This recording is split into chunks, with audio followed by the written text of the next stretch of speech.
Alright guys, I am back from vacation and I wanted to do a different kind of video, something that I've kind of been thinking about as a basketball fan, a hoops fan, and just a Cleveland Cavs fan even. I mean, I think that run in the 90s that the Chicago Bulls had, that's always been something that's kind of intrigued me because I love periods of dominance that I wasn't around to see because obviously my team would likely not be affected. But that run as a hoops fan, if your team was getting tortured, obviously it wasn't fun. But if you were obviously a Chicago Bulls fan or a Michael Jordan fan or just a fan of the game, I mean, that had to be amazing to watch.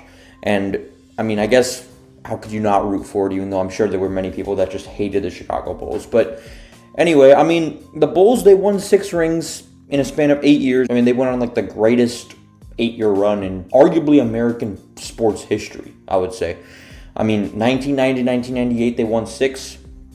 And the 2 years that they didn't win it, Michael Jordan obviously retired. And, that raised me a question that I think is really important because he retired in 93, obviously. He came back in 95. He came midway through the second half. But it got me thinking just like, what if he never retired? Could they have won it in 94 and 95? Would they have won it in 94 and 95? And that would have been history in the making if they had won it. I mean, you think about it, three-peat, missed 2 years, three-peat again. That totals to 8 straight championships for the Chicago Bulls.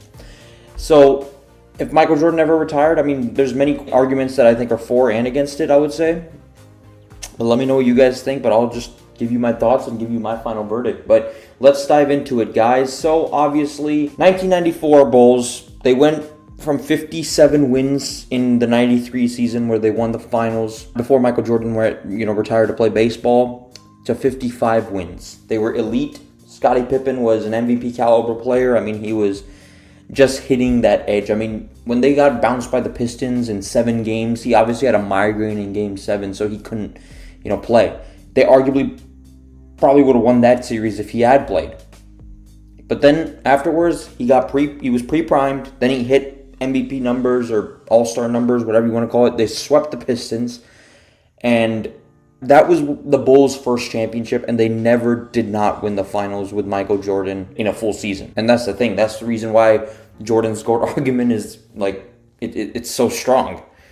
I mean, championship experience does matter. I will say that. So, I don't want to, denigrate what Scottie Pippen did, but it's like Michael Jordan, I mean, I think he really gave confidence to Scottie Pippen. I mean, Pippen, without Jordan, obviously, he didn't make it. I mean, he made an all-star team, but, he wasn't Scottie Pippen without Michael Jordan. It was just like 2 peas in a pod, and obviously they don't win those titles without Scottie Pippen either. So they both were kind of made for each other, and I think that the team without him, they got a lot of confidence, coming off 3 straight.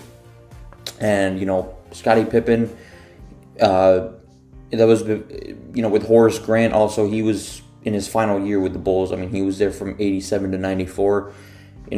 The championship experience matters, so I think, and obviously a bad call. It stopped them from going to the finals against, I believe, the Knicks. But yeah, that was a terrible call. And who knows? I mean, they could have played the Rockets tough. I think the Rockets without Jordan probably beat them, and it would have been interesting to see what, if Jordan, was there and how far would they have gone in the finals. But no rust in 95. Fully ready for the playoffs, obviously, that's a different discussion. But as far as 94, man, I mean, the reason Michael Jordan, obviously, he retired was, I mean, it was just his mindset after his dad's death. Unfortunately, it just wasn't there. He was not mentally locked in, even if he played, he just would not have been the same killer self. That's why he needed that 2-year break. And in 1994, also, I mean, the Rockets matchup issues, I mean, look, there was no elite big man on the Chicago Bulls. I mean, Hakeem Olajuwon was very dominant, and they had shooting, and they had defense all on that Rockets team. So you look at that, and you say, okay, well, the reason why Jordan's GOAT argument, I think, is helped by this retirement is because the 2 years that Hakeem won was when Michael Jordan was playing baseball. So obviously people are going to look at them and be like, man, the 2 years that he took off, they got their rings, and they never won again, which is true. Michael Jordan in a full season on the Bulls, after 1990, he never did not win the finals. So Like that's and then you look at 95. The Bulls, they also lacked depth before Rodman arrived in 96 in Michael Jordan's first full season coming out of retirement in 1996, and they obviously went 72-10 and won the finals. But no Horace Grant, obviously he was gone. He was a good defender for them, so they didn't have any, they didn't have defense. And obviously in 95 when, Shaq and Penny and, Anderson stole the ball from Jordan in game 1, they exploited that Bulls' weak defense in the 95 playoffs, and they beat him in 6 games. So I don't hold that against Mike because, obviously he played the last 17 games of the season. So, it's like, what can you do? But speaking as far as like those 2 years, both years they had challenges to go with it, and I think that it would have been very difficult. But there's still some favorites for them. Like I said, the championships, the experience, and everything. You never want to count Michael Jordan out. You never want to count Scottie Pippen out with Michael Jordan as well. And obviously Phil Jackson. Don't even need to say much about him. He's the greatest coach of all time, I would say.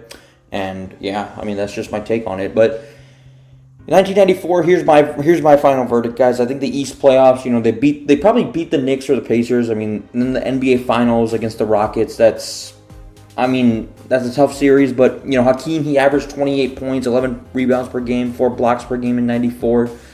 In my opinion, he would have been able to take advantage of that. Obviously MJ helps their defense immensely. He's an elite defender, of course, of all time. But the Bulls, they didn't have that big man that could stop him. But the biggest reason of all I'd say they lose is because Michael Jordan's mindset just wasn't there. There's a reason. I think Michael Jordan's very smart. He took off because he truly felt like he couldn't win with the mindset he's having. And obviously he was burned out, I would say, from the 3. I know that sounds cheesy, but it was like, oh man, this is too easy. I'm burnt out. I view it as that. In my opinion, they lose in 94 because of that. He's not himself. And that's why I say they don't win in 94. 95, however, they play the full season. Jordan gets a little bit, mental, headspace back a little bit. And if he doesn't retire, they're not rusty in 95. So Bulls versus Magic in 95, I think there's no way that Michael Jordan and Scottie Pippen, they let him lose that series. And, the NBA Finals against the Rockets again. Rodman, he wasn't there. There was a year before. Hakeem is still a problem. He's obviously a top 10 to 12 player of all time, I would say. Jordan and Pippen, they're at full strength, though. I just can't count them out. That's why I say, a full season, they get a little bit of headspace. They're coming off a loss. Let's assume they lose to the Rockets in the finals. They're coming off a very, very tough season, and, Jordan loses in the finals. Obviously, he's going to come back with absolute vengeance. So they probably win it in 95, I would say. So I would say they win 7 out of 8. I don't think they win 8 in a row quite. It would have been epic if they won 8 in a row. That's just insane. But I think it's too good to be true because I think Michael had a reason. And I think he's very smart to pass up on a ring.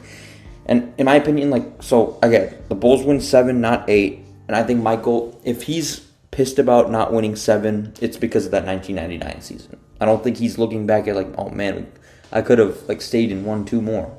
Or 1 more at least. I think if he's really upset about not getting 7, it's when Jerry Krause broke up the Bulls in 1999, and obviously that is an infamous season in Chicago Bulls history, and Jerry Krause is not that loved in Chicago, but it is what it is. But I think they win 7 out of 8. Let me know what you guys think.